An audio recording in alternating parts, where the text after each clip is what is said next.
মানুষকে কষ্ট দিলে তিনটা ক্ষতি থেকে আপনাকে কেউ রক্ষা করতে পারবে না। অনেক সময় আছে মানুষকে কষ্ট দেয়, মানুষের বিশ্বাস নষ্ট করে ফেলে। একজন মানুষ আরেকজন মানুষকে অনেক বিশ্বাস করে, অনেক নির্ভর করে একটা কিছু করেছিল, সে তার বিশ্বাসটাকে বিশ্বাসঘাতকতা করে একেবারে চূর্ণ বিচূর্ণ করে দেয়। এই যে আপনি মানুষকে কষ্ট দিচ্ছেন, আর আপনি যদি মনে করেন যে আপনি কাউকে কষ্ট দিয়ে জিতে গেছেন, এটা একটা ভুল কথা। আপনি অবশ্যই তিনটা ক্ষতির মধ্যে পড়বেন। এর মধ্যে 1 নম্বর ক্ষতি হচ্ছে, আপনি কাউকে কষ্ট দিলে আপনি কখনো সুখে থাকতে পারবেন না।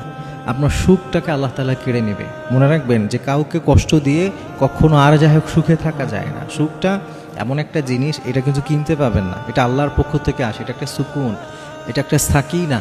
এটাকে কোরআনের ভাষায় বলা হয়েছে সাকিনা। এইটা এমন একটা রহমত যেটা একমাত্র আল্লাহর পক্ষ থেকে আসে। দুনিয়াতে আপনি সব কিছু টাকা দিয়ে কিনতে পারবেন, কিন্তু মনের প্রশান্তি, মনের সুখ, মানসিক প্রশান্তি, এটা কখনো আপনি কোথাও খুঁজে পাবেন না।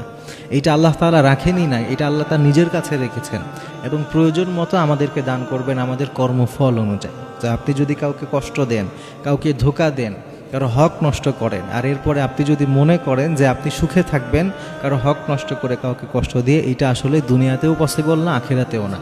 কাউকে এই জন্যে কখনো কষ্ট দিবেন না। কষ্ট দেওয়া থেকে, ধোঁকা দেওয়া থেকে আপনি অবশ্যই বিরত থাকবেন। না হলে আপনি যাকে কষ্ট দিয়েছেন সেও যেমন সুখে থাকতে পারলো না, আপনি মনে রাখবেন আপনি নিজেও সুখে থাকবেন না। 2 নম্বরে যে বিপদে পড়বেন সেটা হচ্ছে, আপনার প্রিয় কোনো জিনিস আপনার থেকে হারিয়ে যাবে। যদি আপনি কাউকে কষ্ট দেন, আপনি কাউকে ধোঁকা দেন, কারো হক নষ্ট করেন, আপনারও কোনো একটা প্রিয় বস্তু, কোনো একটা সম্পদ বা কোনো একটা কিছু আপনার থেকে এমনভাবে চলে যাবে যেটা আপনি কল্পনাও করতে পারবেন না। এই জন্য মনে রাখবেন, অনেক সময় অনেকে হারাম পথে অনেক কিছু উপার্জন করতে চায়, মানুষের সম্পদ নষ্ট করে, মানুষের হক নষ্ট করে।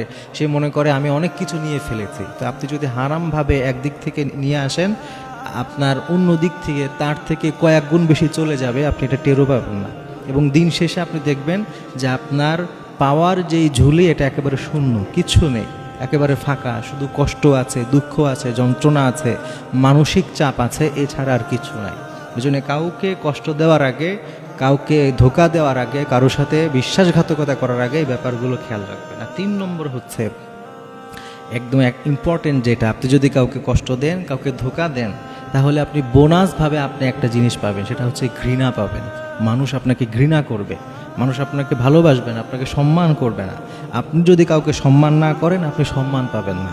আপনি যদি কাউকে ধোঁকা দেন, আপনি নিজেও ধোঁকা খাবেন। আপনি যদি কারো থেকে তার প্রিয় কোনো কিছু ছিনিয়ে নেন, আপনার থেকেও ছিনিয়ে নেওয়া হতে পারে। এগুলো একেবারে অথেন্টিক বিষয়, এগুলোতে কোনো সন্দেহ নাই, এমনই ঘটবে।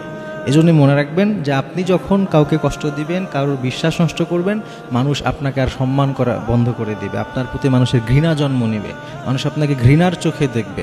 অনেক সময় এমন হতে পারে যে হয়তো আপনার সামনে কেউ কিছু বলছে না, হতে পারে যে আপনার সামনে আপনাকে সম্মান দেখানোর চেষ্টা করছে। এগুলো সব আসলে অভিনয় হবে। মন থেকে যে রেসপেক্ট, মন থেকে যে ভালোবাসা, মহব্বত, এটা আসবে না। মানুষ আপনাকে ঘৃণা করবে, ঘৃণার চোখে দেখবে। এজন্যে আপনি মনে রাখবেন যে কাউকে কষ্ট দিলে এই 3টা ক্ষতি আপনার জীবনে হবেই হবে, এবং এটা দুনিয়াতেই হবে। এই জন্য কাউকে কষ্ট দিয়ে, কাউকে ধোঁকা দিয়ে আপনার যদি মনে হয় আপনি বিজয়ী হয়ে গেছেন, এটা সাময়িকভাবে আপনার মনে হতে পারে যে এটা একটা অর্জন, কিন্তু মনে রাখবেন সময় একটা দিন কথা বলবে। একটা দিন সময় এমনভাবে আপনার থেকে সব কিছু ছিনিয়ে নেবে, কেড়ে নেবে, তখন আপনার আর করার কিছু থাকবে না। এই জন্য কখনও আর যাই হোক মানুষকে কষ্ট দিবেন না। নবী সাল্লাল্লাহু আলাইহি ওয়াসাল্লাম বহুত হাদিস এমন আছে যে হাদিসগুলোতে মানুষকে কষ্ট দেওয়া যে কত খারাপ, এ ব্যাপারে নবীজি বারবার কথা বলেছেন। বিপরীতে আপনি মানুষকে হেল্প করেন, মানুষকে সহযোগিতা করেন, মানুষকে ভালোবাসেন।